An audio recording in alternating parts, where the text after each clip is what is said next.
The transport ship Meridian's Edge shuddered as it dropped out of hyperspace, its hull groaning under the stress of rapid deceleration.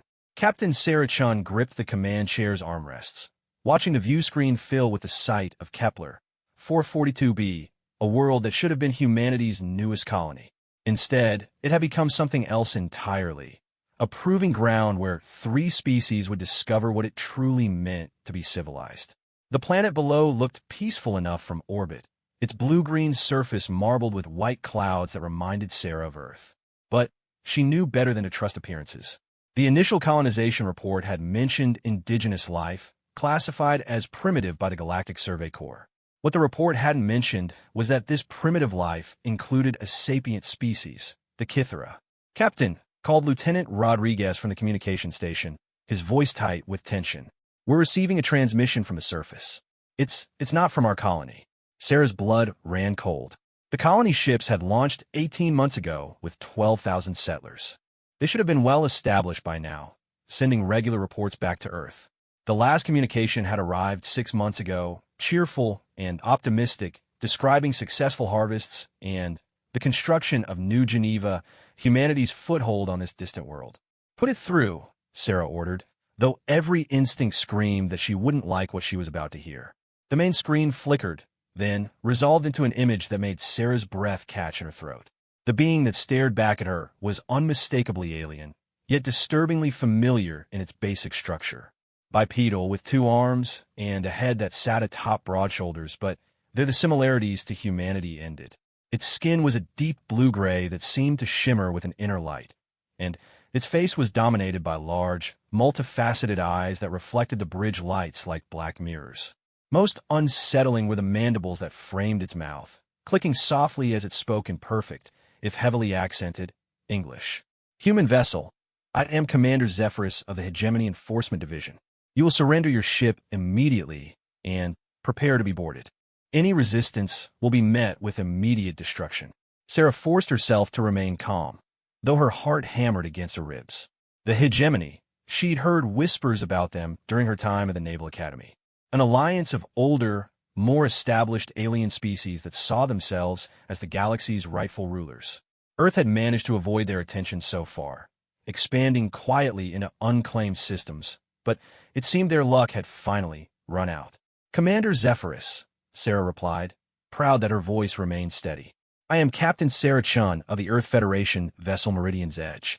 We're here to resupply our colony on Kepler 442b. I'm not sure what authority you claim here, but this system was legally claimed by Earth under the Galactic Colonization Accords." Zephyrus's mandibles clicked in what Sarah suspected was amusement. "Your so-called accords are not recognized by the Hegemony. This world belonged to the Kythera, a client species under our protection. Your illegal colonization has been corrected." The way the alien pronounced that last word sent ice through Sarah's veins. "What do you mean, corrected? Where are our people? The adult criminals have been processed according to Hegemony law. However, there remains the matter of the offspring. 67 juvenile humans remain in custody, awaiting final disposition." Sarah's knuckles went white as she gripped her chair. 67 children. Out of 12,000 colonists, only 67 children had survived whatever processing the Hegemony had conducted. She thought of the families who had left Earth with such hope, parents who had dreamed of giving their children a better life among the stars. "I demand to speak with them," Sarah said, her voice tight with controlled fury. "I demand proof of life and immediate access to these children." Demands. Zephyrus's voice carried a tone that needed no translation, pure disdain. "You are in no position to make demands, human. However, I am curious about your species. Very well. You may witness the final disposal of the juveniles. Consider it an educational experience." The screen went dark, leaving Sarah staring at her own reflection in the black monitor. Around the bridge, her crew sat in stunned silence. Finally, Lieutenant Rodriguez spoke, his voice barely above a whisper. "Captain, what are our orders?" Sarah closed her eyes for a moment, thinking of the oath she'd sworn when she accepted her commission. To protect human life wherever it might be found. To uphold the values of freedom and dignity that Earth's children carried to the stars. When she opened her eyes, her gaze was steel. "We're going down there," she said simply. "Prep the shuttle.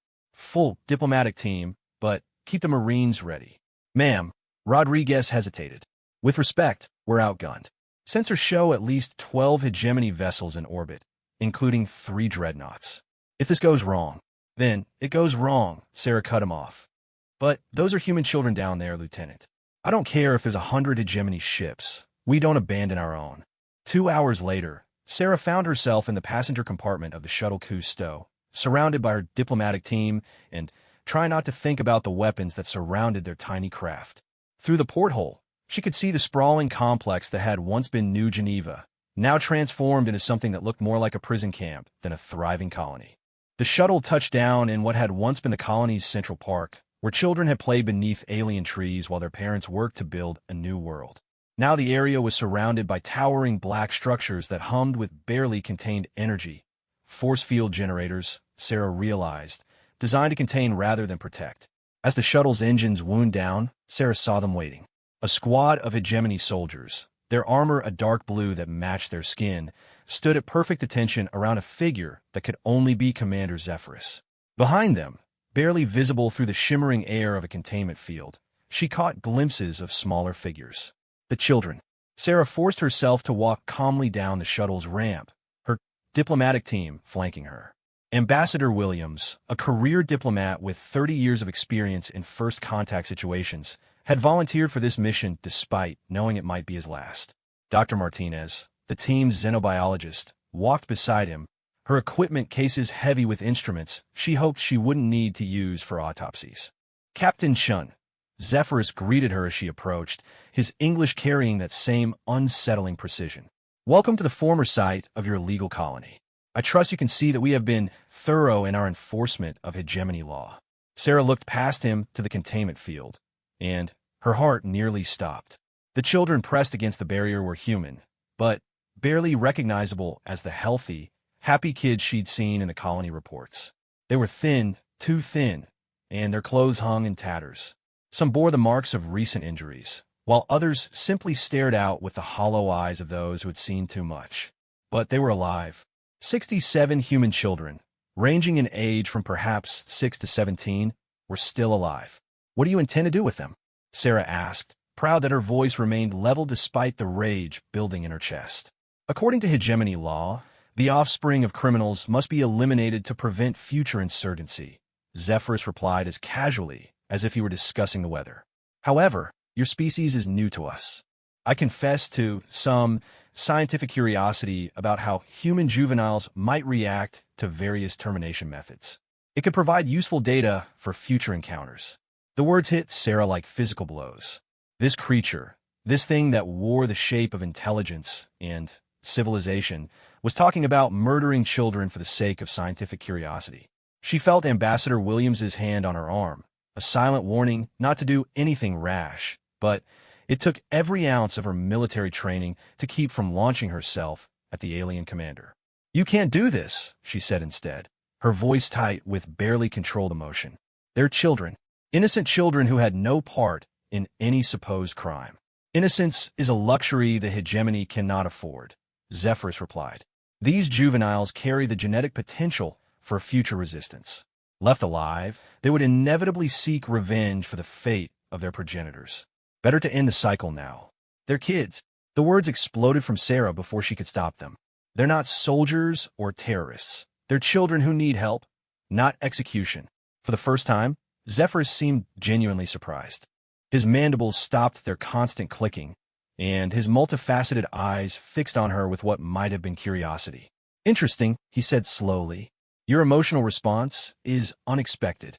Most species we encounter understand the logic of preventing future conflicts through comprehensive elimination of genetic lines. Yet you appeared genuinely distressed by the prospect. Of course I'm distressed. Sarah shot back. What kind of monsters are you people? We are pragmatists, Zephyrus replied. The galaxy is a dangerous place, Captain Chun. Resources are limited, worlds are finite, and conflict is inevitable. The hegemony has learned that the most efficient way to maintain peace is through the complete elimination of potential threats. It may seem harsh to younger species such as yours, but it has given us 10,000 years of galactic stability. Sarah stared at him in horror. 10,000 years. 10 millennia of this creature's people systematically wiping out anyone who might someday pose a threat. How many species have been processed in the name of galactic stability? How many children had died to feed this nightmare version of peace? There has to be another way, she said desperately. Let me take them. Let me take the children back to Earth. They'll never be a threat to you. They'll be light years away. Impossible, Zephyrus replied immediately. Allowing any survivors would set a dangerous precedent.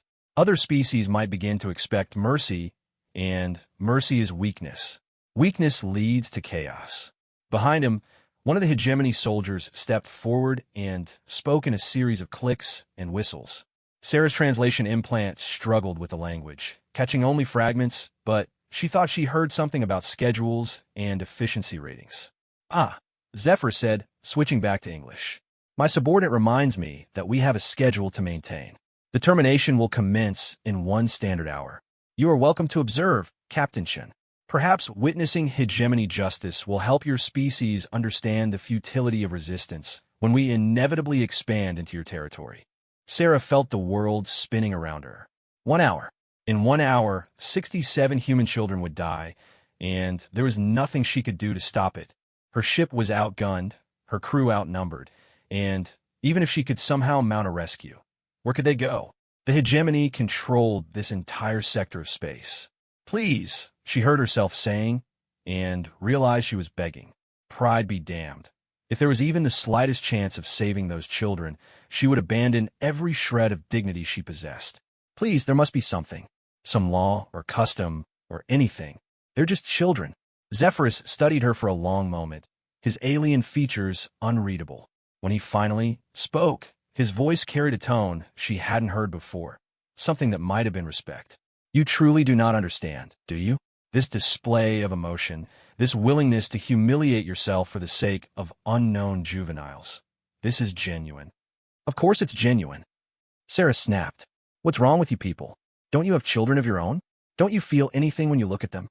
We do not form emotional attachments to offspring, Zephyrus replied.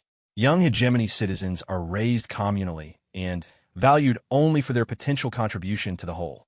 Individual sentiment is discouraged. That's not living, Sarah said quietly. That's just existing. Those children in there, they have names, dreams, fears. They love and hope and wonder about the future. How can you just throw that away? For a moment, something flickered in Zephyrus's eyes. Something that might have been doubt or curiosity or perhaps just the faintest glimmer of what other species call conscience. But then his mandibles resumed their clicking, and the moment passed. 1 hour, Captain Chun. I suggest you use that time to make peace with your failure. As the hegemony commander turned away, Sarah felt something break inside her chest. Not her resolve, that remained as strong as ever, but something else. Some faith in the fundamental decency of intelligent life, perhaps, or some belief that civilization meant more than just the efficient application of violence. She looked at the children again, pressed against their containment field, and made a decision that would echo across the galaxy. She would not let them die. Not today, not ever. The question was how.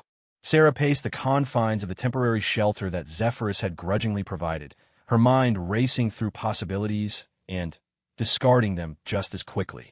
Ambassador Williams sat at the small table, scrolling through every piece of hegemony law and custom data that Earth's intelligence services had managed to gather over the years. Dr. Martinez worked quietly in the corner, analyzing atmospheric readings and keeping one eye on the chronometer that counted down toward execution. 43 minutes remaining. There has to be something, Sarah muttered, running her hands through her hair. Some loophole, some precedent, anything. Captain, Williams said without looking up from his tablet, I've been through everything we have on hegemony legal codes 3 times. Their system is remarkably streamlined. Crime, punishment, elimination. There's no provision for appeals, no concept of mitigating circumstances, and certainly no allowances for mercy. What about sanctuary laws? Diplomatic immunity? Prisoner exchange? Sarah grasped at straws, knowing even as she spoke that she was clutching at shadows. None that apply here. The hegemony doesn't recognize human authority, so our diplomatic protocols are meaningless to them. As for prisoner exchange, Williams spread his hands helplessly. We don't have anything they want. Sarah stopped pacing and stared out the shelter's single window. The containment field shimmered in the distance, and she could just make out the small figures huddled inside. Somewhere in that group was Emma Rodriguez, the 8-year-old daughter of Lieutenant Rodriguez's cousin. There was Marcus Webb, 13, whose parents had been engineers on the terraforming project. There was little Lily Chun, no relation, just an unfortunate coincidence of names, who had turned 6 just 2 months before the colony ships launched. They had names. They had histories. They had futures that would be snuffed out in 39 minutes unless she could find a miracle. What about trial by combat?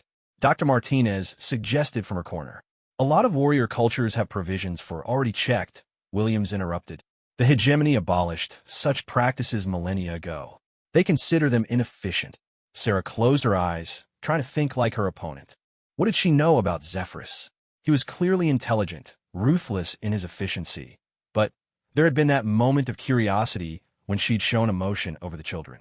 He seemed genuinely puzzled by human attachment to offspring, as if it were a phenomenon he'd never encountered before. Ambassador, she said slowly, in your research, did you find anything about how other species have tried to negotiate with the hegemony? Any accounts of successful interventions? Williams's expression darkened. A few. None of them ended well. The Altarians tried to buy mercy with rare minerals.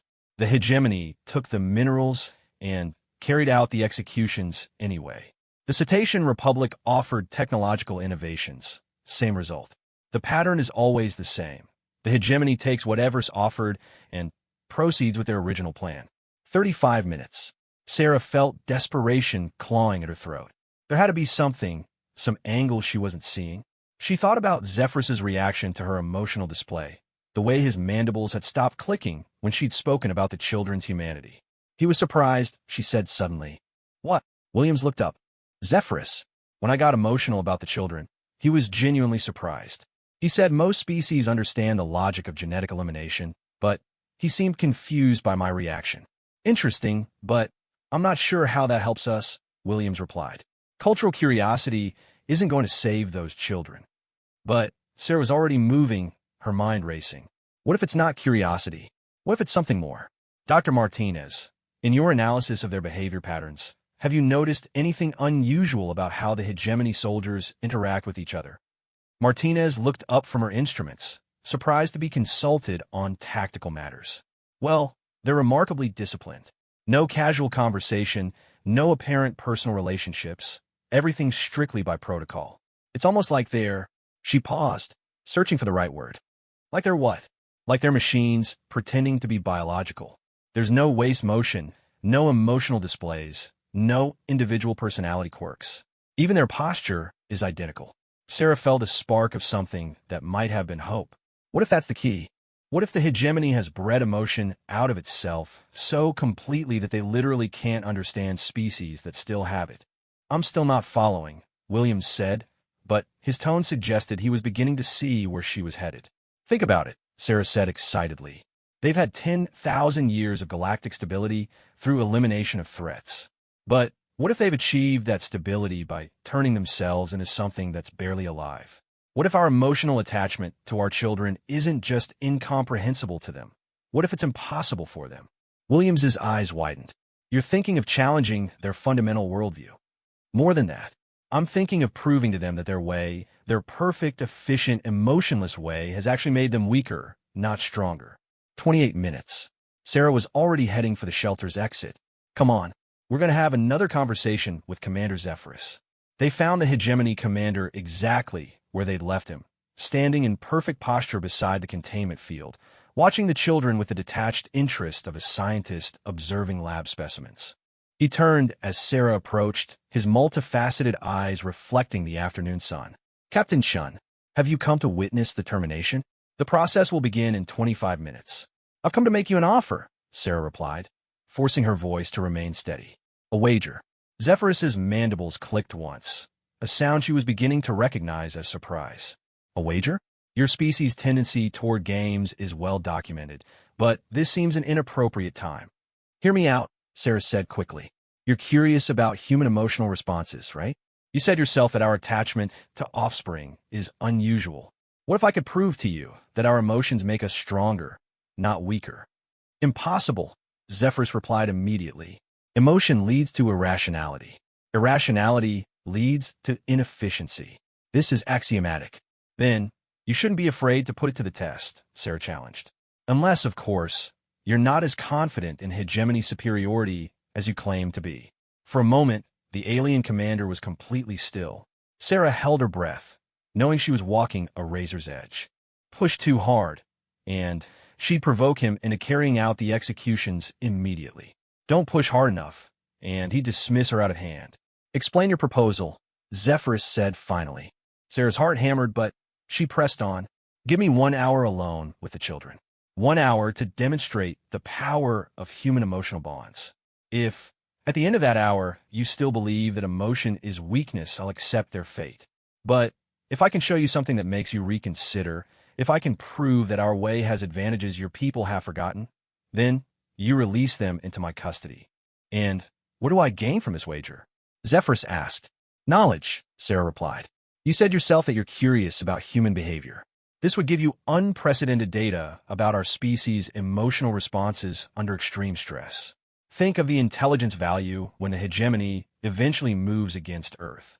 She hated playing into his assumption that humanity would eventually be targeted, but she needed to offer him something he'd value. Knowledge was power, and power was the only currency the hegemony seemed to respect. Zephyrus was silent for a long moment, his alien features unreadable. Around them, hegemony soldiers maintained their perfect formation, but Sarah thought she detected the slightest tension in their posture. Were they curious too? Did some fragment of emotion still exist in their genetically perfected forms? 1 hour, Zephyrus said finally. You will be monitored at all times. Any attempt at escape or communication with your vessel will result in immediate termination of all subjects. Do you accept these terms? I accept, Sarah said. Try not to think about what she'd just committed herself to.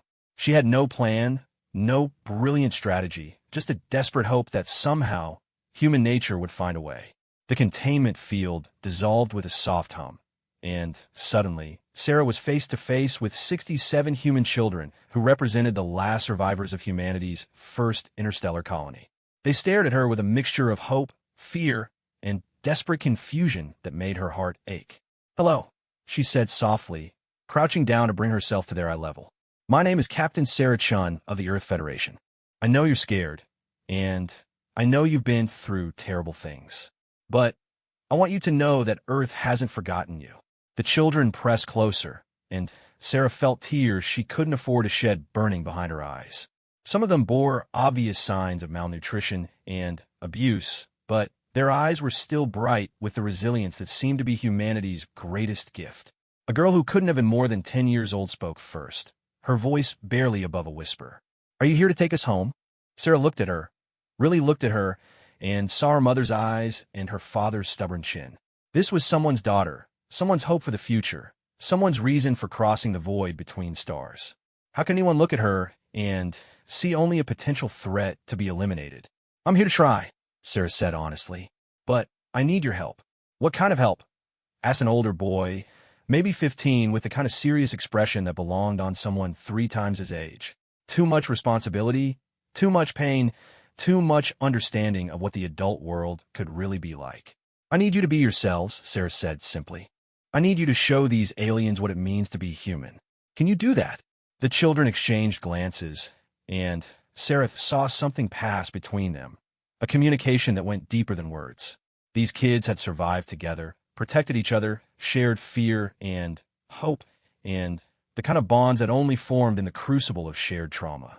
We can do that, the older boy said, and Sarah heard an echo of every human who had ever faced impossible odds with nothing but courage and the refusal to give up. 53 minutes remaining. Sarah stood and turned to face Zephyrus, who watched from outside the containment area with clinical interest. Commander, I want to ask you a question. What do you see when you look at these children? I see 67 genetic threats to galactic stability, he replied without hesitation. Potential sources of future insurgency, inefficiency, and chaos. Then, you're blind, Sarah said simply. Because I see 67 miracles. She turned back to the children, and as she did, she began to speak, not to Zephyrus, but to them. She told them about Earth, about the blue skies and green forests their parents had carried in their hearts when they left for the stars. She told them about the colonies that had succeeded, about New Manchester and Kepler Station, and all the other worlds where human children played under alien suns. But more than that, she listened. She listened as Emma Rodriguez talked about the flower garden her mother had planted in New Geneva, and how she promised to tend it until her mother came back. She listened as Marcus Webb described the robot dog his father had built for him from colony ship spare parts. She listened as little Lily Chun sang a lullaby her grandmother had taught her, something about stars and dreams and the long road home. And as she listened, she began to understand what she was really fighting for. It wasn't just the lives of 67 children, though that would have been reason enough. It wasn't just the principle that innocence deserved protection, though that mattered too. It was the idea that consciousness itself, real, messy, emotional, gloriously inefficient consciousness, was something worth preserving in a universe that seemed increasingly determined to optimize it out of existence. The children talked about their parents with love, not bitterness. They comforted each other when the memories became too painful. They shared the little food they'd been given without being asked. They played games to pass the time, games that required imagination and cooperation and the kind of trust that only came from genuine affection. They were, in short, everything the hegemony had trained itself not to be. 37 minutes remaining. Sarah glanced at Zephyrus and saw that his perfect posture had shifted slightly. His mandibles had stopped their rhythmic clicking, and his multifaceted eyes tracked the children's movements with something that might have been fascination. She was getting through to him. Maybe not enough to save them, but she was at least making him think. Now, she had to find a way to make him feel. "Commander," she called out, "I want to show you something." Zephyrus approached the edge of the containment area, his expression carefully neutral. "Proceed." Sarah looked around at the children, then smiled. "Kids, I want you to meet Commander Zephyrus. He's never met human children before, and he's curious about how we're different from his people." The reaction was immediate and completely unexpected. Instead of fear or hatred, the children responded with a kind of innocent curiosity that was uniquely human. They pressed closer to the barrier, studying the alien commander with bright, interested eyes. "Why is his skin blue?" asked Emma Rodriguez. "Are those mandibles for eating or talking?" wondered Marcus Webb. "Does he have children of his own?" piped up Lily Chun. Sarah saw Zephyrus take an involuntary step backward, clearly overwhelmed by the barrage of innocent questions. For creatures who had just watched their parents murdered and faced their own execution, the children showed a remarkable lack of animosity toward their captor. "They're not afraid of you," Sarah said quietly. "They should be. You hold their lives in your hands, but they're not. Do you know why?" Zephyrus didn't answer, but Sarah could see the confusion in his alien features. "Because they still have hope," she continued. "Because they still believe that intelligent beings are fundamentally good, that there has to be a reason for what's happening to them that makes sense. Because despite everything they've been through, they haven't lost the thing that makes them human." "What thing?" Zephyrus asked, and for the first time, his voice carried genuine curiosity rather than clinical detachment. "Love," Sarah said simply. "Love for each other, love for their lost parents, love for a future they may never see. It's the most inefficient emotion in the universe, Commander. It makes us do stupid things, take unnecessary risks, sacrifice ourselves for others with no hope of personal gain. According to your philosophy, it should have been bred out of us millennia ago. Then why wasn't it?" Zephyrus asked. Sarah smiled, and for the first time since landing on this world, it was a genuine expression of joy. "Because it's the strongest force in the universe. Stronger than fear, stronger than efficiency, stronger than all your perfect logic. Watch." She turned to the children and said, "Kids, I want you to know something. In about 30 minutes, the commander is going to make a decision about your future. I want you to understand that whatever happens, your parents loved you enough to carry you to the stars. They loved you enough to dream of a better world for you. And I love you enough to stand here with you, no matter what comes next." The effect was immediate and profound. The children didn't dissolve into tears or panic. Instead, they stood straighter, moved closer together, and faced their uncertain future with a dignity that would have been impressive in adults, let alone kids who had lost everything. But more than that, they reached out to each other. Older children took the hands of younger ones. Frightened whispers became gentle reassurances. In the face of ultimate uncertainty, they chose connection over despair. Sarah looked at Zephyrus and saw that his mandibles had gone completely still. For the first time since she'd met him, the alien commander seemed genuinely at a loss for words. "This is what you want to destroy," she said softly. "This is what your perfect efficiency demands. Tell me, Commander, in 10,000 years of galactic peace, have your people ever created anything as beautiful as what you're seeing right now?" 22 minutes remaining, and for the first time, Zephyrus had no answer. The silence stretched between them like a bridge that neither could quite bring themselves to cross.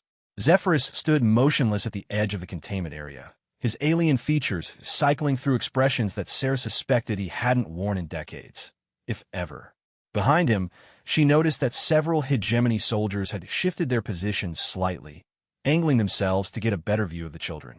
Even they were curious. "In our archives," Zephyrus said suddenly, his voice softer than Sarah had heard it before, "there are records from the early days of the hegemony. Before we achieved optimization. The documents speak of concepts that our current lexicon lacks adequate translation for. Sacrifice without purpose. Illogical resource allocation. Genetic lines preserved despite obvious inefficiencies." He paused, his multifaceted eyes still fixed on the children. "We assumed these were simply the fumbling efforts of primitive cultures. Evolutionary mistakes that natural selection would eventually correct." "Maybe they weren't mistakes," Sarah said carefully. She could sense something shifting in the alien commander, some crack in the perfect facade of hegemony certainty. "Maybe they were features, not bugs." "Explain." Sarah looked at the children, then back at Zephyrus. 19 minutes remaining, and she was walking a tightrope over an abyss with no safety net. But she could feel the weight of hope pressing against her shoulders, not just from the children, but from something deeper. The accumulated dreams of every human who had ever looked up at the stars and wondered what waited out there in the dark. "Your people have achieved perfect efficiency," she began. "You've eliminated waste, optimized resource allocation, removed the chaotic variables that make societies unstable. You've created a machine that can run for 10,000 years without breaking down." Zephyrus's mandibles clicked once in what might have been agreement. "But what have you lost in the process?" Sarah continued. "You told me earlier that you don't form emotional attachments to offspring, that young citizens are valued only for their contribution to the whole. That individual sentiment is discouraged." "Correct.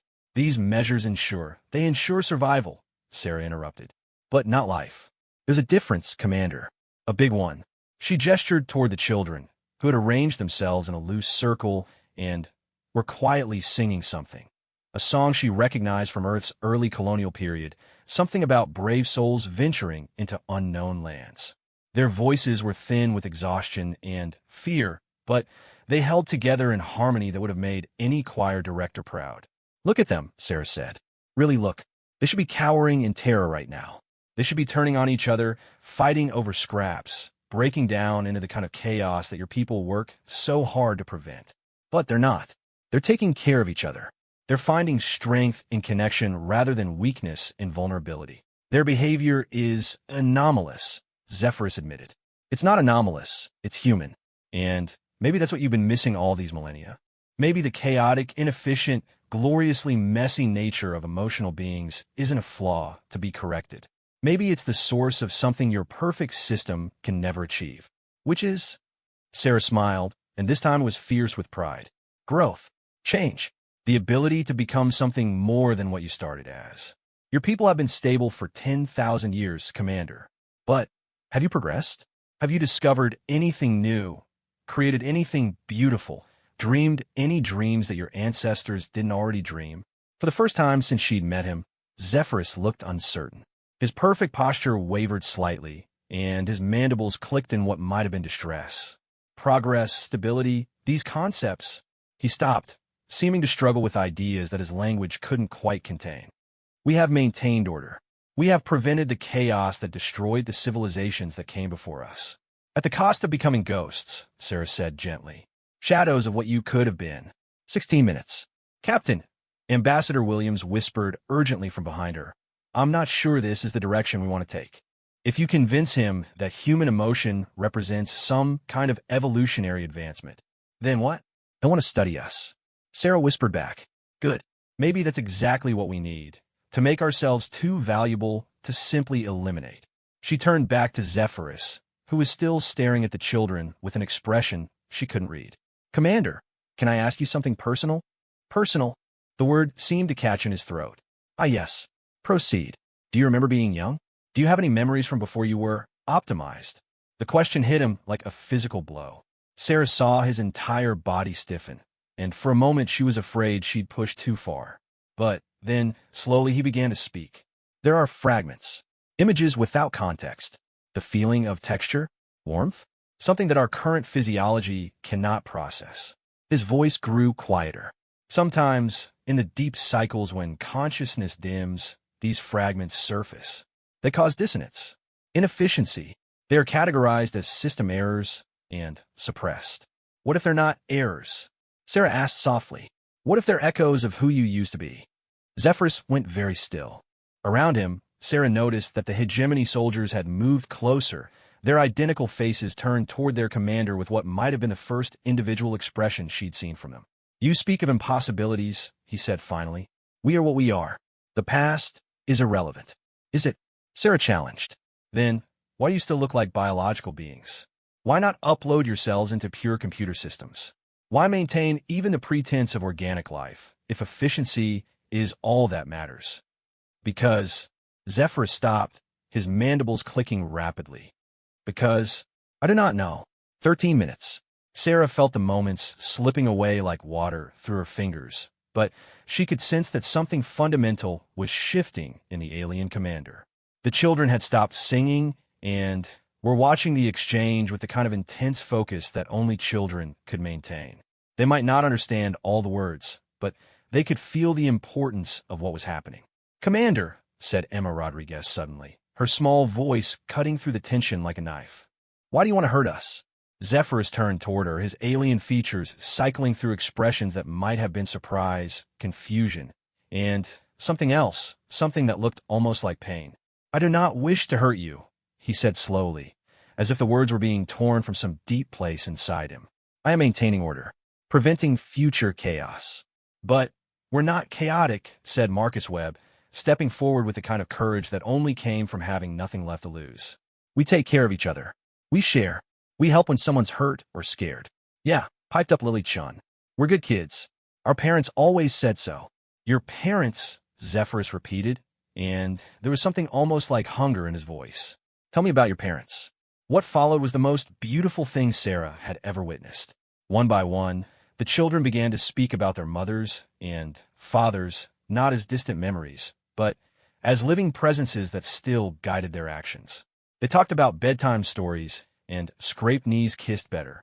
They described family dinners and birthday parties and lazy Sunday mornings spent building blanket forts. But most importantly, they talked about love. Not in abstract terms, but in concrete examples.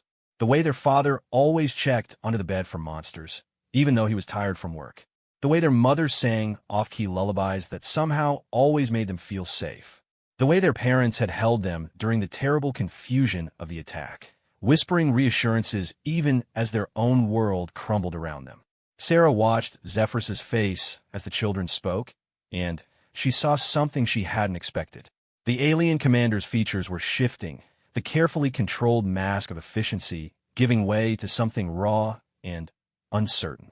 His mandibles had stopped clicking entirely, and his breathing, she could see it now in the movement of his chest, had become irregular. They loved you, he said suddenly, interrupting Emma Rodriguez in the middle of a story about her mother's terrible cooking. Despite the inefficiency, despite the resource allocation problems, despite the lack of guaranteed return on investment, they loved you. Of course they did, Emma replied, as if the question itself was strange. That's what parents do. No, Zephyrus said, and his voice carried a weight that seemed to surprise even him. That is what some parents do. What human parents do. 10 minutes. Commander, Sarah said softly, what kind of parent were your parents? The question hung in the air like a physical thing, heavy with implications that none of them could quite grasp. Zephyrus stood frozen for a long moment, his alien form trembling with some internal struggle that Sarah could only guess at. He began, then stopped. I remember efficiency assessments, resource optimization protocols, genetic compatibility matrices. His voice grew quieter. I remember being measured, evaluated, found adequate. But did they love you? Sarah pressed gently. Love is... Zephyrus struggled with the concept like a man trying to recall a half-remembered dream. Love is inefficient, counterproductive. It was eliminated from our behavioral patterns millennia ago. That's not what I asked, Sarah said. I asked if your parents loved you. Silence stretched between them, broken only by the soft murmur of the children's voices as they continued to share memories among themselves. Sarah could feel the weight of the moment, the sense that everything balanced on the edge of whatever Zephyrus said next. I think, he began, then stopped. When he spoke again, his voice was so quiet that Sarah had to strain to hear it. I think they might have tried to, before the optimization, before I was corrected. What happened to that part of them? The part that loved you. It was removed, Zephyrus said simply, as it was removed from me when my time came, as it would be removed from these children if they were permitted to mature within hegemony space. Sarah felt something cold settle in her stomach. You turned children into versions of yourself. We optimized them for maximum efficiency and minimum social disruption, Zephyrus replied, but his voice lacked its earlier conviction. It is what we do. It's what you do to your own children, Sarah said, understanding flooding through her like ice water. But you've never had to do it to children who already knew what love felt like. 8 minutes. Zephyrus turned back toward the children, who had fallen quiet now, sensing that something important was happening between the adults. Sarah could see the war playing out across his alien features, programming and protocol warring against something deeper, something that might have been the faintest echo of whatever he'd been before the hegemony had gotten their hands on him. They would resist the optimization, he said suddenly. These children, they have experienced too much attachment, too much individual identity. The process would be traumatic. The process is traumatic anyway, Sarah said. You're talking about murdering everything that makes them who they are and replacing it with something else. How is that different from killing them? Because they would continue to exist. Their biological functions would remain intact. They would contribute to the greater good of... They would be gone, Sarah interrupted. Everything that makes Emma Rodriguez who she is, her memories of her mother's garden, her off-key singing, her way of comforting the younger children, all of that would be erased. You'd be left with a body that looked like her, but had none of her soul. Zephyrus's mandibles began clicking again, but the rhythm was irregular now, broken. Soul is not a quantifiable concept, isn't it? Sarah gestured toward the children. Look at them. Really look. Can you honestly tell me that what you're seeing, their courage, their compassion, their unbreakable bonds with each other, can you tell me that's not evidence of something beyond mere biological function? 6 minutes. Zephyr started, then stopped. When he spoke again, his voice carried a note that Sarah had never heard from him before. Doubt. I do not know. It was the first honest thing he'd said since she'd met him, and Sarah felt a spark of something that might have been hope. But time was running out, and doubt wasn't enough to save 67 human children. Commander, she said urgently, you have a choice to make. In 6 minutes, you can carry out your orders and eliminate the last children of the new Geneva colony. You can maintain your perfect efficiency and your 10,000 years of stability. But you'll also be destroying something that your people lost so long ago that you've forgotten it ever existed. What? The possibility of becoming something more than what you are, Sarah said. These children represent growth, change, the chaotic, beautiful mess of beings who love each other enough to take crazy risks and make impossible sacrifices. They represent everything your people gave up in exchange for their perfect order. Zephyrus looked at her, then at the children, then back at her. And if I release them? If I violate direct hegemony protocol and allow them to live? What then? Then you find out what happens when perfect beings make imperfect choices, Sarah said. You find out whether there's still enough of who you used to be left inside that shell of efficiency to remember what it felt like to hope. For minutes, the alien commander stood frozen between two worlds, the perfect, sterile efficiency of everything he'd been programmed to be, and the messy, chaotic possibility of everything he might have been. Around him, his soldiers waited for orders with the patient precision of machines. Before him, 67 human children waited for judgment with the fragile courage of beings who still believed in the fundamental goodness of the universe. And Sarah waited too, knowing that in the next few minutes, she would discover whether consciousness could truly triumph over programming, whether love could really be stronger than fear, and whether a perfect alien killing machine could remember what it felt like to be someone's child. 2 minutes. Commander Zephyrus stood like a statue carved from living contradiction, his perfectly engineered form trembling with the weight of impossible choices. Around him, the hegemony soldiers maintained their formation, but Sarah noticed subtle changes in their posture. Heads tilted slightly toward the conversation, weapons held a fraction less ready, the kind of micro-movements that suggested individual thought breaking through collective programming. "Commander," she said softly, "whatever you decide in the next 2 minutes will define not just the fate of these children, but the future of both our species. Is that really a decision you want to make based on 10,000-year-old protocols written by people who might have forgotten what it means to be alive?" Zephyrus's mandibles clicked once, then fell silent. When he spoke, his voice carried a weight that seemed to surprise even him. "You do not understand the magnitude of what you ask. I'm not merely a soldier following orders. I am the orders. The hegemony's directives flow through me like—" He paused, searching for words his language might not contain, "like the electrical impulses that control my motor functions. To disobey is to cease to be what I am." "Then, maybe it's time to find out what else you could be," Sarah replied.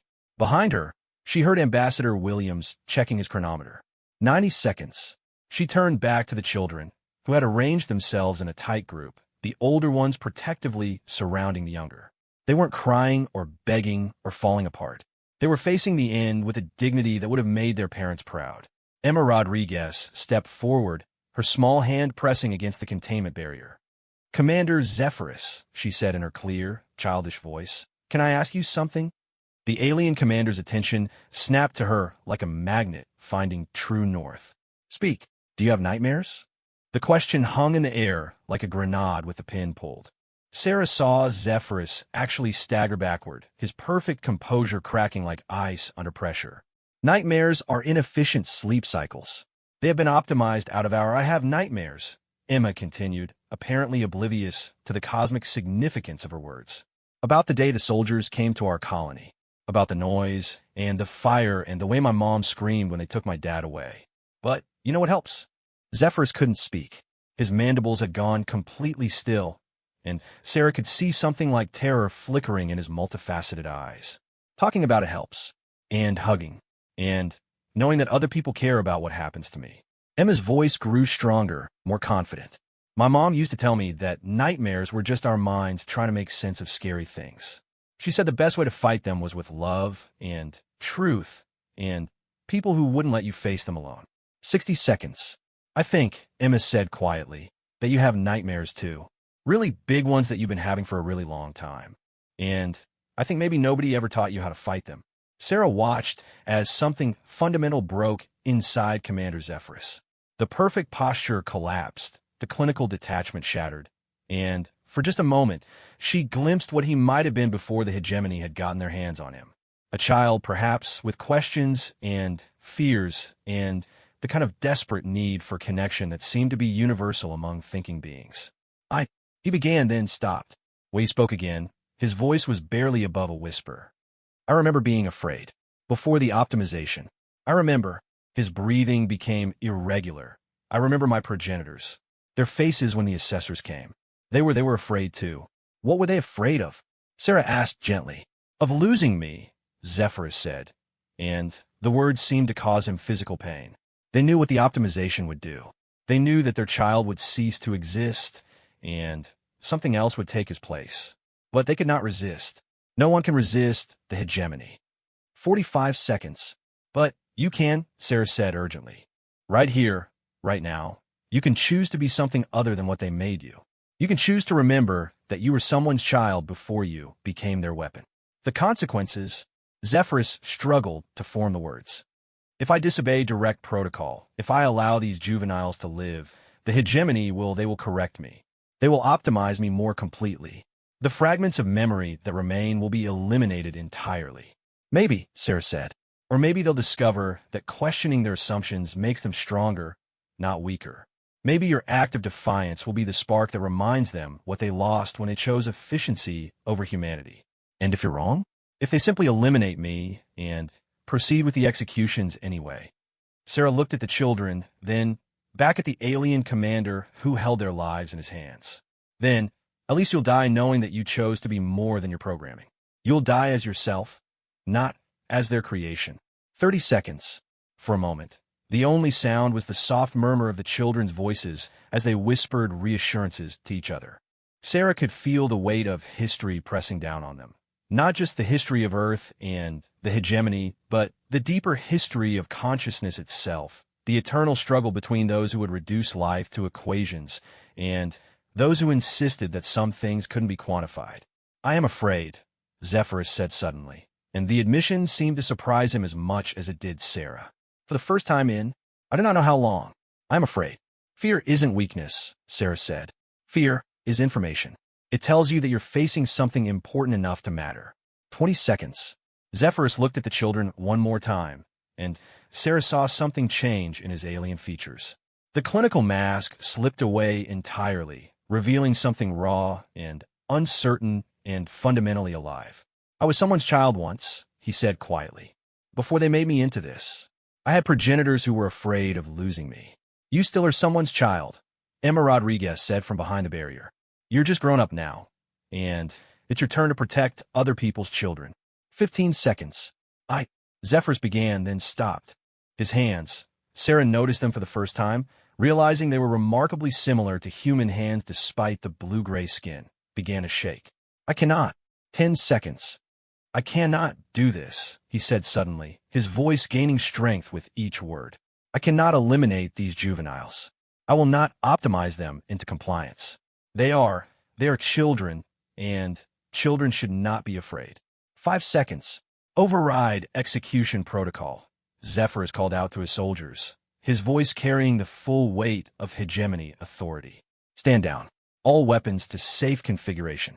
4 seconds. The hegemony soldiers looked at each other with expressions that were suddenly, remarkably individual. For a moment, Sarah thought they might refuse to obey. But then, one by one, they stepped back from their positions and lowered their weapons. 3 seconds. "I am Commander Zephyrus of the Hegemony Enforcement Division," he said, his voice carrying across the compound with crystal clarity. "And I hereby declare that these human juveniles are under my personal protection." 2 seconds. The countdown reached 0, and 67 human children continued to breathe. Sarah felt her knees give out as the full weight of what had just happened hit her. They had done it. Somehow, impossibly, they had convinced a hegemony commander to choose compassion over protocol. The children were safe, at least for now.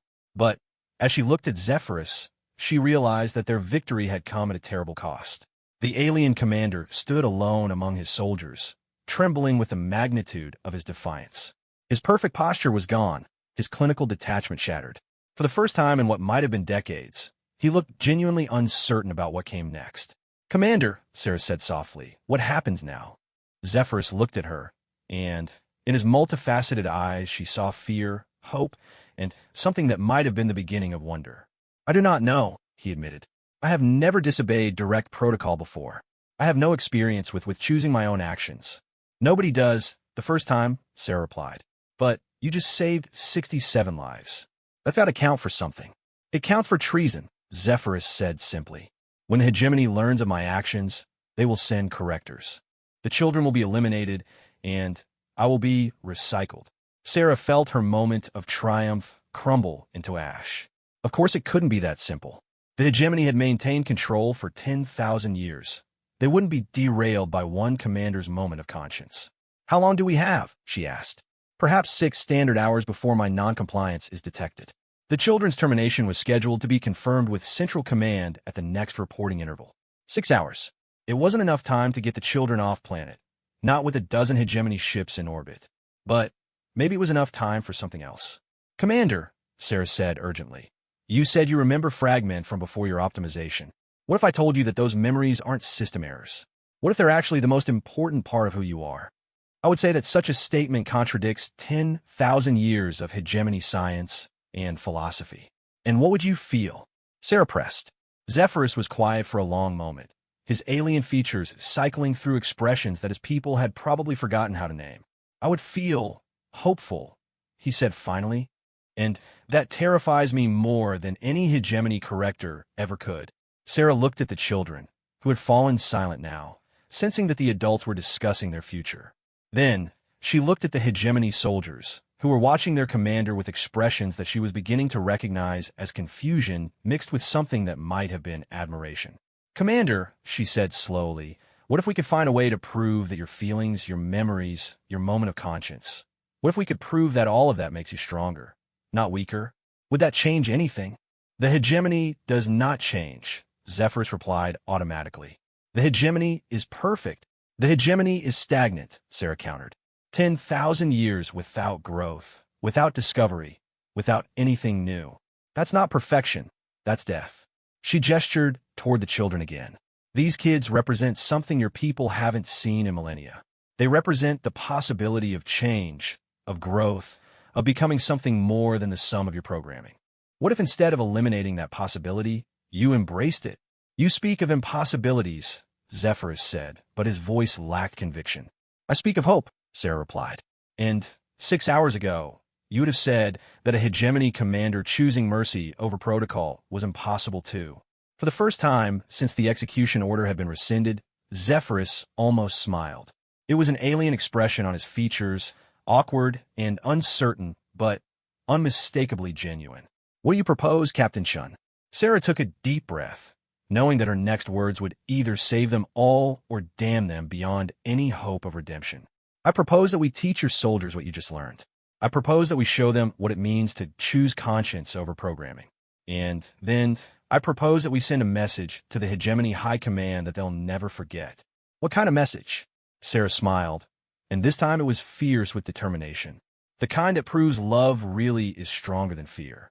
The kind that shows them what they could become if they remembered how to be more than perfect."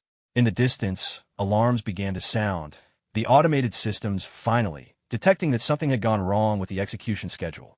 But for the first time since landing on this world, Sarah felt something she'd almost forgotten existed. She felt hope. And as she looked at Commander Zephyrus, standing uncertain but determined among soldiers who were beginning to remember what it felt like to make individual choices, she realized that hope might just be the most powerful weapon in the universe. The alarms continued their harsh wailing as Sarah gathered the children in what had once been New Geneva's community center, now converted into a makeshift command post. The building's walls bore scorch marks from the initial assault, but the structure remained sound, a testament to human engineering and a symbol of their stubborn refusal to be completely erased. Commander Zephyrus stood before his assembled soldiers, his posture no longer the rigid perfection of hegemony protocol, but something more natural, more uncertain, and paradoxically more commanding. The 43 soldiers who made up his immediate unit watched him with expressions that Sarah was learning to read: confusion, fear, and the faintest glimmer of something that might have been hope. "Squad leaders," Zephyrus said, his voice carrying a new quality that Sarah couldn't quite name. "Report your unit's current psychological assessment status." The responses came in clipped, professional tones, but Sarah noticed subtle variations that wouldn't have been there a few hours ago. Individual inflections, slight hesitations, the kind of micro-differences that suggested individual thought processes breaking through collective programming. "Sir," said the soldier who'd reported first, a female whose armor bore the markings of a senior non-commissioned officer. "Unit 7 reports unusual cognitive patterns since observing the human juveniles. Request clarification on appropriate response protocols." "Define unusual cognitive patterns," Zephyrus replied. The soldier, Sarah noticed she was actually fidgeting, shifting her weight from foot to foot in a way that would have been unthinkable in a perfectly optimized hegemony trooper, looked uncertain. "Unauthorized emotional responses, sir. Curiosity regarding human social bonding behaviors. Unexplained reluctance to participate in termination procedures." Sarah felt a chill of excitement run down her spine. It was spreading. Whatever had happened to Zephyrus when he'd chosen mercy over protocol was somehow affecting his soldiers as well. "I see," Zephyrus said slowly. "And do you consider these cognitive patterns to be problematic?" The soldier began, then stopped. When she spoke again, her voice was quieter, more personal. "I do not know, sir. They feel familiar, as if I have experienced them before, though my memory banks contain no record of such experiences. Genetic memory, Dr. Martinez whispered to Sarah. Evolutionary psychology. No matter how much they've been altered, they're still descended from beings who experienced emotion, who formed bonds, who chose cooperation over competition. Sarah nodded, watching as more of Zephyrus's soldiers began to show signs of what she could only call awakening. It was subtle, a turn of the head, a change in breathing patterns, the way their eyes tracked the children's movements with something approaching protectiveness rather than clinical assessment. Commander, Sarah said quietly, we need to talk about what happens when the hegemony realizes what's going on here. Zephyrus turned toward her, and Sarah was struck again by how much he'd changed in just a few hours. The alien who had ordered the execution of 67 children was still recognizable, but something fundamental had shifted in his core programming. He looked alive in a way that went beyond mere biological function. The corrector ships will arrive within 4 hours, he said. Standard protocol for dealing with compromised units is immediate termination and replacement. They will not attempt negotiation or investigation. They will simply eliminate all corrupted elements and install fresh personnel. Define all corrupted elements, Ambassador Williams said, though his tone suggested he already knew the answer. Myself, my soldiers, and the human juveniles. Anyone or anything that might have been exposed to whatever pathogen caused our deviation from standard protocol. It's not a pathogen, Sarah said urgently. It's consciousness. It's the thing your people had before they chose efficiency over growth. And it's not something that can be eliminated with weapons or optimization. It's part of who you are at the most fundamental level. Zephyrus looked at her with those multifaceted eyes that seemed to see everything and understand nothing. Explain. Sarah gathered the children around her, their faces still bearing the marks of trauma, but bright with the kind of resilience that only came from being truly loved. Tell Commander Zephyrus about your families, she said. Not just the good parts. Tell him about the fights, the disappointments, the times when people you loved let you down. What followed was a revelation that seemed to shake Zephyrus to his very core. The children didn't just describe perfect family units or idealized relationships. They talked about parents who argued, siblings who fought, relatives who made mistakes. But through it all, they described something that held their families together despite the chaos, despite the inefficiency, despite the fact that love often led to decisions that made no logical sense. Marcus Webb told them about the time his father had spent their vacation savings to buy medicine for a neighbor's sick child. Emma Rodriguez described how her mother had worked double shifts to help pay for another family's passage to the colony. Lily Chan talked about the way her grandmother had sung lullabies to children who weren't even related to her, simply because they were afraid. But why? Asked one of the hegemony soldiers suddenly, his voice carrying a note of genuine confusion.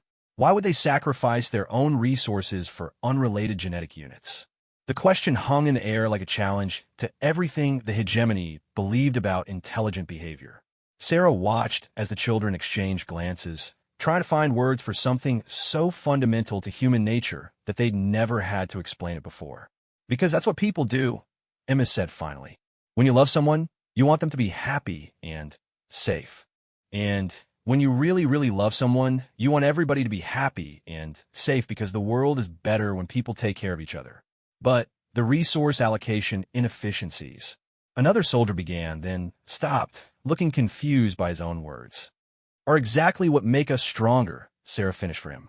Every time we choose cooperation over competition, every time we help someone who can't help us back, every time we make the illogical choice to care about something beyond our own survival, we make ourselves and our communities more resilient.